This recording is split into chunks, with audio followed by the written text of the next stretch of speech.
আমার ভাইরা, তাই করা হলো। তাহলে ৬৭ জন, আর এই 2 জন, কয়জন হলো?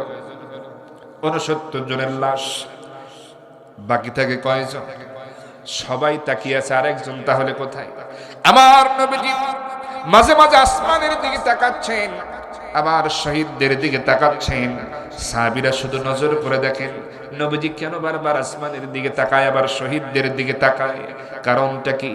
এবার সাহাবায়ে কেরাম জবাবটা পেয়ে গেলেন। যখন দেখা গেল আসমান থেকে রহমতের ফেরেশতারা হাউজে কাউসারের পানি দিয়ে গোসল করায়া হযরতে হানজালার লাশটা জমিনে নামায়া দিয়ে যাওয়া হয়। আমার ভাইরা, ওই হানজালা রাদিয়াল্লাহু তাআলা আনহুর ঘটনা তো আপনারা সকলেই জানেন। হানজালা রাদিয়াল্লাহু তাআলা আনহুর যখন লাশটা জমা দিয়ে যাওয়া হয়, দেখা গেল তার চুল থেকে টস টস টস টস করে এখনো হাউজে কাউসারের পানি পড়ছে। আর ওই হাউজের কাউসারের পানি, প্রতি ফোঁটা পানি পড়ছে, আর গোটা উহুদের ময়দান সুগন্ধময় হয়ে যাচ্ছে। আমার ভাইরা, নবীজি ৭০ জন, এবার সকল সাহাবী বুঝে পেল নবীজি জানাজা পড়ায় দিলেন। এবার আমার নবীজি বলতেছেন, ও সাহাবীরা, এবার একটু আমার নারী সাহাবী নুসাইবার খবর একটু আমার কাছে এনে দাও। মনে আছে নাকি আপনাদের? নুসাইবার খবরটা আমার কাছে একটু এনে দাও। সাহাবায়ে কেরামদের মধ্যে কেউ কেউ বলতেছেন, ইয়া রাসূলুল্লাহি, নুসাইবা, আমরা তো তাকে দেখেছি তাঁবুর সামনে দিয়ে হাঁটাহাঁটি করতে, তাঁবুর সামনে দিয়ে সে পানির গ্লাস আর পানির মশক নিয়ে হাঁটাহাঁটি করছে, আমরা তো তাকে এই অবস্থায় দেখেছি। নবীজি বললেন, ও সাহাবীরা, ঠিকই দেখেছো, তোমরা তাকে পানি পান করানোর দায়িত্বে দেখেছো। কোন সাহাবী এবার বলতেছি, ইয়া রাসূলুল্লাহ, আমি নিজেও তো তার কাছে পানি খেয়ে এসেছি। যখন যুদ্ধ করতে করতে ঘাম ঝরতে ঝরতে পানির তৃষ্ণা লেগেছিল, দৌড়ে ছুটে গিয়েছি মুজাহিদা বন, ওই নুসাইবার হাত থেকে পানি পান করে এসেছিলাম। এবার নবীজি বলতেছেন, তোমরা ঠিকই ধরেছো, ঠিকই বলেছো, তা সব ঠিক আছে। তোমরা তাকে ওই তাঁবুর সামনে পানি পান করানোর দায়িত্বে দেখেছো ঠিক, কিন্তু আমি রাসূল তাকে তরবারি হাতে যুদ্ধের ময়দানে দেখেছি। সাহাবীরা, একটু যুদ্ধের ময়দানে খুঁজে দেখো, তোমরা হয়তো পেয়ে যাবে। সাহাবীরা খুঁজতে শুরু করলেন যুদ্ধের ময়দানে। যুদ্ধের ময়দানে খুঁজতেছেন, অনেকগুলো লাশ পড়ে আছে। এবার খুঁজতে খুঁজতে হঠাৎ করে দেখে ফেললেন, ওই তো আব্দুল্লাহ বিন কাবের বোনের মতোই তো দেখা যায়, ওটাই মনে হয় নুসাইবা হবে। কাছে এগিয়ে গেলেন, এবার নিশ্চিত হলেন, হ্যাঁ, এটাই তো নুসাইবা। রক্ত মাখা জামা কাপড়, ক্ষত বিক্ষত শরীর। এবার তিনি যে নারী, তাকে তো স্পর্শ করা যাবে না, এজন্য একজন সাহাবী তার একদম নিকটে চলে গেলেন, তার নাকের কাছে 2টা আঙ্গুলি এইভাবে করে ধরলেন, বোঝার জন্য যে শ্বাস প্রশ্বাস এখনো চলতেছে নাকি বন্ধ। এবার তিনি যখন তার নাকের সামনে 2টা আঙ্গুল ধরলেন, তিনি টের পেলেন এখনো শ্বাস প্রশ্বাস আসা যাওয়া করে, এখনো শ্বাস প্রশ্বাস চলতেছে, তার মানে এখনো জীবিত। দ্রুত গতিতে দৌড়ে নবীজির কাছে চলে যায়, গিয়ে বলতেছে, ইয়া রাসূলুল্লাহি, নুসাইবা এখনো জীবিত আছে, কিন্তু বেশিক্ষণ মনে হয় এভাবে থাকলে আর তাকে বাঁচানো সম্ভব হবে না, সে মনে হয় শহীদ হয়ে যাবে। আবার নবীজি আর দেরি করলেন না, তাঁবুর দিকে লক্ষ্য করে বলতেছেন, আয়েশা রে, ওরে আয়েশা। আম্মা জান আয়েশা বললেন, লাব্বাইক ইয়া রাসূলুল্লাহ, বলুন। নবীজি বললেন, আয়েশা রে, তাড়াতাড়ি করে কিছু নারী সাহাবীদের তাঁবুর বাইরে পাঠিয়ে দাও, তাড়াতাড়ি করে ময়দান থেকে এখনই ওই নুসাইবাকে নিয়ে আসার ব্যবস্থা করতে হবে, সে এখনো জীবিত আছে। আম্মা জান আয়েশা সিদ্দিকা রাদিয়াল্লাহু তাআলা আনহা আর দেরি করলেন না, কিছু নারী সাহাবীদের তাঁবুর বাইরে পাঠিয়ে দিলেন।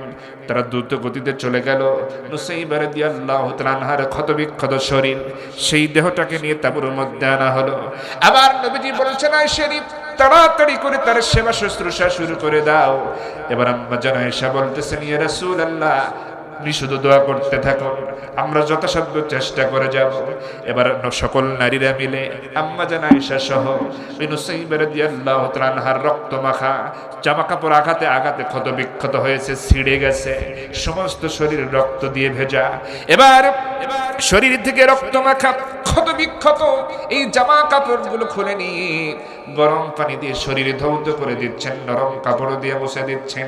আম্মা জান আয়েশা বলতেছেন, ইয়া রাসূলুল্লাহ, আমরা তার সমস্ত শরীরটা ধৌত করে দিলাম, নরম কাপড় দিয়ে মুছে দিচ্ছি, কিন্তু ইয়া রাসূলুল্লাহ, তার শরীরে একটা নয় দুইটা নয় 13টা আঘাতের চিহ্ন আমরা খুঁজে পেলাম। ইয়া রাসূলুল্লাহ, প্রত্যেকটা আঘাত থেকে রক্তক্ষরণ হচ্ছে। এই রক্তক্ষরণ যদি বন্ধ না করা যায় তাহলে সে শহীদ হয়ে যাবে, তাকে আর বাঁচানো সম্ভব হবে না। নবীজি বললেন, আয়েশা রে, ভালো করে একটু চেষ্টা চালাও। আম্মা জান আয়েশা সিদ্দিকা রাদিয়াল্লাহু তাআলা আনহা বেশ কিছুক্ষণ চেষ্টা করার পরে এই 13টা আঘাতের ভিতরে 11টা আঘাতের রক্তক্ষরণ যেটা বন্ধ করতে সক্ষম হলেন। বাকি 2টা আঘাত আর বন্ধ হচ্ছে না। এবার নবীজিকে ডাক দিয়ে বলা হলো, ইয়া রাসূলুল্লাহ, আমরা নুসাইবার শরীরের 11টা আঘাত থেকে রক্তক্ষরণ হচ্ছিল, এগুলো বন্ধ করতে সক্ষম হয়েছি, কিন্তু বাকি যে 2টা আঘাত, এগুলো এমনভাবে আঘাত লেগেছে, গভীর ক্ষত হয়ে গেছে, এই রক্ত তো বন্ধ হচ্ছে না। এইভাবে যদি রক্তক্ষরণ হতে থাকে শরীরের সমস্ত রক্ত বের হয়ে যাবে, রক্ত শূন্যতার কারণে সে এমনিতেই শহীদ হয়ে যাবে। নবীজি বললেন, আয়েশা রে, এমন হতাশার কথা বলো না রে আয়েশা। ওরে আয়েশা, একটু ভালো করে চেষ্টা করো রে আয়েশা, এমন হতাশার কথা বলো না। অবশ্যই আল্লাহ রাব্বুল আলামিন নুসাইবার ব্যাপারে উত্তম ফয়সালা তিনি দান করে দিবেন। আমার ভাইরা, ওই যে বলেছিলাম নবীজির দোয়া মঞ্জুর হয়ে গেছে, নবীজির দোয়া কবুল করেছেন কে? আমার ভাইরা, আম্মা জান আয়েশা কিছুক্ষণ যাওয়ার পরেই নবীজিকে ডাক দিয়ে বলতেছেন, ইয়া রাসূলুল্লাহ, আল্লাহর শুকরিয়া আদায় করুন, এই 2টা আঘাতের থেকেও রক্ত পড়া বন্ধ হয়ে গেছে। এখন 13টা আঘাতেই রক্ত পড়া বন্ধ। সবগুলো আমরা সেইভাবে করেই ব্যান্ডেজ করে দেওয়ার চেষ্টা করেছি। আমার মনে হচ্ছে আর একটু সময় পরেই নুসাইবার জ্ঞান ফিরে আসবে। নবীজি বললেন, ভালো সংবাদ, ওরে আয়েশা, জ্ঞান ফেরা মাত্রই আমাকে জানাও, আমি এখানে অপেক্ষা করছি। কিছুক্ষণ যেতে না যেতেই আম্মা জান আয়েশা নবীজিকে ডাক দিলেন, ইয়া রাসূলুল্লাহ, নুসাইবার জ্ঞান ফিরে এসেছে, নুসাইবার জ্ঞান ফিরে এসেছে। ইয়া রাসূলুল্লাহ, আল্লাহর শুকরিয়া আদায় করুন, নুসাইবার তো জ্ঞান ফিরে এসেছে। এই কথা যখন 2-3 বার বললেন, নুসাইবা রাদিয়াল্লাহু তাআলা আনহার কানেও চলে গেল যে বারবার বলা হচ্ছে যে ইয়া রাসূলুল্লাহ, নুসাইবার জ্ঞান ফিরে এসেছে, আল্লাহর শুকরিয়া আদায় করুন। নুসাইবা রাদিয়াল্লাহু তাআলা আনহা ওই মুহূর্তে মুমূর্ষু অবস্থায় যখন শুনতে পেরেছেন নবীজি এখনো জীবিত, নবীজির কথা বলা হচ্ছে বারবার, নুসাইবার জ্ঞান ফিরে এসেছে, ইয়া রাসূলুল্লাহ, আল্লাহর শুকরিয়া আদায় করুন। এই যে কথা, তার মানে নবীজি এখনো জীবিত আছেন, এখনো বেঁচে আছেন, এখনো শহীদ হন নাই। এজন্য নুসাইবা রাদিয়াল্লাহু তাআলা আনহা তার কানে এই খবর যাওয়া মাত্রই মানসিকভাবে, মনে হয় শারীরিকভাবে অর্ধেকটা সুস্থ তিনি এমনি হয়ে গেলেন। সুবহানাল্লাহ। তার মানে হলো নবীজির বেঁচে থাকার সংবাদ এমন অ্যান্টিবায়োটিকের মতো কাজ করেছে যে আশ্চর্য ব্যাপার। কারণটা, নবীজি নিহত হওয়ার খবর শুনেই তো, হত্যা হওয়ার খবর শুনেই তো তরবারি নিয়ে যুদ্ধে নেমেছিলেন। সেই মানুষটা যখন জ্ঞান ফিরে শুনলেন নবীজি এখনো জীবিত, নবীজি এখনো বেঁচে আছেন, এই জন্যে মানসিকভাবে তিনি একেবারে সম্পূর্ণ সুস্থতার মতো অনুভব করলেন। আবার ভাইরা, এইরকম অবস্থা যখন চলতেছে, 2-1টা কথা যখন শুরু করেছেন নুসাইবা রাদিয়াল্লাহু তাআলা আনহা, নবীজি তাবুর বাইরে থেকে নারী সাহাবী নুসাইবাকে লক্ষ্য করে বলতেছেন, ওরে নুসাইবা, ওরে নুসাইবা, তুমি যে ঈমানের পরিচয় বহন করেছো রে নুসাইবা, এই উহুদের ময়দানে মুসলমানেরা পরাজয় বরণ করেছিল প্রায়, সেই অবস্থা থেকে তুমি এমন ভূমিকা পালন করেছো রে নুসাইবা, ইসলামের জন্য, দ্বীনের জন্য, নবী হত্যার প্রতিশোধ গ্রহণ করার নিয়তে তুমি যেই ভূমিকা পালন করেছো, তরবারি ধারণ করেছো, আমিও দেখেছি তুমি এমন ভাবে যুদ্ধ পরিচালনা করেছো, এমন ভাবে জিহাদ করেছো, তরবারি চালিয়েছো। আল্লাহ রাব্বুল আলামিন তোমার ভূমিকার কারণে এই উহুদের ময়দানে আল্লাহ পাক মুসলমানদের বিজয় দান করেছে। শুনে রাখো রে নুসাইবা, তুমি হচ্ছ কিয়ামত পর্যন্ত মুজাহিদা নারীদের জন্য আদর্শ। তুমি একটা মডেল হবে কিয়ামত পর্যন্ত। যত নারীরা আসবে সমস্ত নারীদের জন্য তুমি হবে মডেল, তুমি হবে আদর্শ। আমি নবী তোমাকে এই উহুদ যুদ্ধের বীরাঙ্গনা নারী হিসেবে উপাধি দিয়ে দিলাম। সুবহানাল্লাহ, লিল্লাহি তাকবীর, লিল্লাহি তাকবীর। আল কোরআনের আলো, আল হাদিসের আলো, তোমার নেতা আমার নেতা, লিল্লাহি তাকবীর। তাকবীরের আওয়াজ শুনে মনে হচ্ছে অর্ধেক লোক ঘুম আসছে, তাই কি না? আলোচনাও শেষ আমার ভাইরা। তাহলে আমি যে বলতেছিলাম নারী এবং পুরুষ আলাদা করে দেখার কি কোনো সুযোগ আছে? সবাই ইসলামের জন্য অবদান রেখেছেন। নারী পুরুষ উভয়ের ব্যাপারে জান্নাতের কথা বলা আছে। আমার ভাইরা, আজকে আর আলোচনা লম্বা করা যাবে না, কারণ আগামীকালকেও আপনারা আসবেন নাকি আসবেন না? আগামীকালকে আসবেন না নাকি? আসতে হবে, আসবেন। এটা গুনাহ মাফের জায়গা, এখানে আসতে হবে। যুবক ভাইরা কি আসবেন? আপনারা তো মেসেজ আদান প্রদান একটু কষ্ট হয়ে গেছে আজকে। এক একটা যুবকের বোঝেন নাই 8-10টা করে গার্লফ্রেন্ড, মানে এই সময়টা তারা মেসেজ দিত, সবাইকে একই মেসেজ, তুমি আমার, আমি তোমার, তুমি ছাড়া আমি বাঁচবো না, একই ধরনের। যাই হোক, যুবকদের ধন্যবাদ দিই, সেই সময়টাকে কোরবানি করে যে এখানে এসেছে কোরআনের জন্য। কিসের জন্য? যুবকরা এই টাইমটাতে তারা একটু ভিন্নভাবে কাটাতে পারত, কিন্তু সেই যুবকের আজকে ইসলামের জন্য, দ্বীনের জন্য, কোরআনের জন্য সময় কোরবানি করতেছে। আল্লাহ পাক যুবক ভাইদেরকে কবুল করুন বলছে আমি।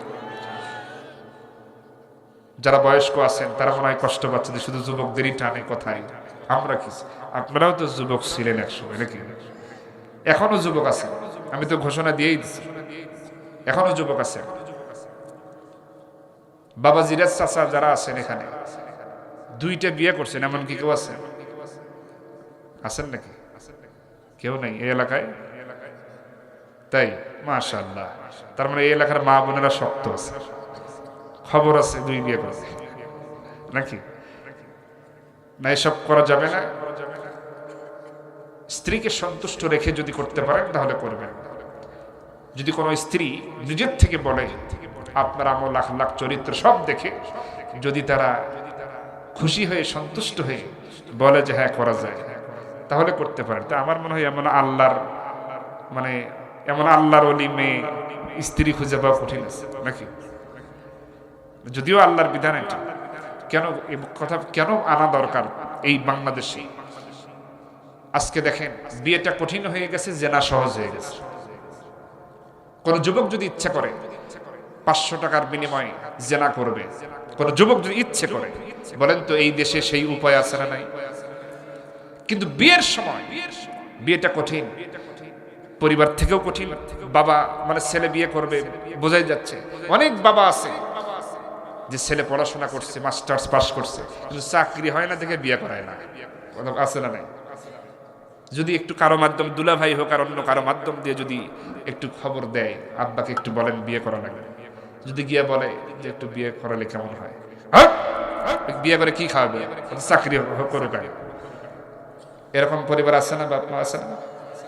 এটা করা ঠিক না, বিয়ে করায় দিবেন। কারণ রিস্কের মালিক কে বলেন তো? আল্লাহ পাক। বিয়ে করলে রিজিকের দ্বার আল্লাহ উন্মুক্ত করে দেবে। এমনি শীতের রাত পার হয় না, তারপরেও আবার যুবক মানুষ বিয়ে শাদী না করলে কম্বল দিয়ে শীত যায় না। আমার ভাইরা, স্বামী এবং স্ত্রী, এখানে মন খারাপ করার কিছু নেই। এটা অন্তরঙ্গ মহব্বত কে দিয়েছেন বলেন? এটা আল্লাহর দেওয়া। হুন্না লিবাসুল লাকুম ওয়া আনতুম লিবাসুল লাহ, আল্লাহর কোরআনের আয়াত। স্বামী হচ্ছে স্ত্রীর পোশাক, স্ত্রী হচ্ছে স্বামীর পোশাক। দুজন দুজনের অধিকার প্রতিষ্ঠা করবে। যুবক ভাইরা, দ্রুত গতিতে বিবাহ করার উদ্যোগ গ্রহণ করো। বাড়িতে প্রস্তাব দিন, অবৈধ কোনো সম্পর্ক রাখবেন না। মানে যুগ যতই ডিজিটাল হোক, ডিজিটাল যুগ পেয়ে ডিজিটাল কায়দায় চলা যাবে না। বিগত সময়ে আমরা তো যারা শাসন করেছে তাদের মুখে শুনেছি, তারা বলেছে যে আমরা জাতিকে ডিজিটাল যুগ উপহার দিয়েছি। কথা বলেন ঠিক কিনা? ডিজিটাল যুগ মানে কি? স্কুলে পড়াশোনা কম, লেখাপড়া কম, স্কুলে মোবাইল নিয়ে যেতেই হবে, মোবাইলের মাধ্যমে ক্লাস, এরপরে সপ্তাহে 1 দিনের জায়গায় 2 দিন ছুটি, মানে বিভিন্ন, আবার পরীক্ষা না দিয়েও পাস, এরকম আছে না? ডিজিটাল যাকে বলে সব সেক্টরে এরকম। আমার ধর্মীয় শিক্ষা মানে কিভাবে উঠায় দেওয়া যায় এই একটা চক্রান্ত, সব দিক থেকে বঞ্চিত করা হয়েছে।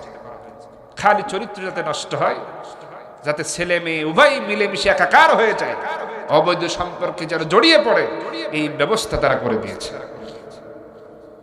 এই জন্য তারা ডিজিটাল। আজকে একটা ছেলে একটা মেয়েকে সাথে যদি অবৈধ কোনো সম্পর্ক করতে চায়, ঘরের মধ্যে শুয়ে থেকেও সম্ভব। কথা বলেন ঠিক কিনা? মোবাইল হাতে তুলে দিয়েছে। যে ছেলে ক্লাস 5-6 পড়ে বলতেছে মোবাইল কিনে দিতে হবে, না না দেওয়া যাবে না, আগে বড় হবে। না, স্যার বলে দিচ্ছে ক্লাস, মোবাইলে ক্লাস হয় এখন, তখন কি আর উপায় থাকে বলেন? বাধ্য হয়ে কিনে দিতে হবে। ক্লাস যখন মোবাইল ছাড়া হবে না, তাহলে দেওয়াই লাগবে। চিন্তা করেন। এই জন্যই মোবাইল যখন হাতে এসেছে, এখন কম্বলের নিচে একা শুয়ে থেকেও সম্পর্ক করা যায়। কথা বলেন ঠিক কিনা? কিন্তু আগের যুগে কি মোবাইল যখন ছিল না, এটা কি সম্ভব ছিল? চিঠিপত্র দেওয়ার লাগতো, কবে দেখা হবে না হবে কেউ জানতো না, কারণ মোবাইল তো নাই। তাও একটা স্বাভাবিক ছিল ওই অবস্থায়, অশ্লীলতা বেহায়াপনা হতো, সুযোগ ছিল না।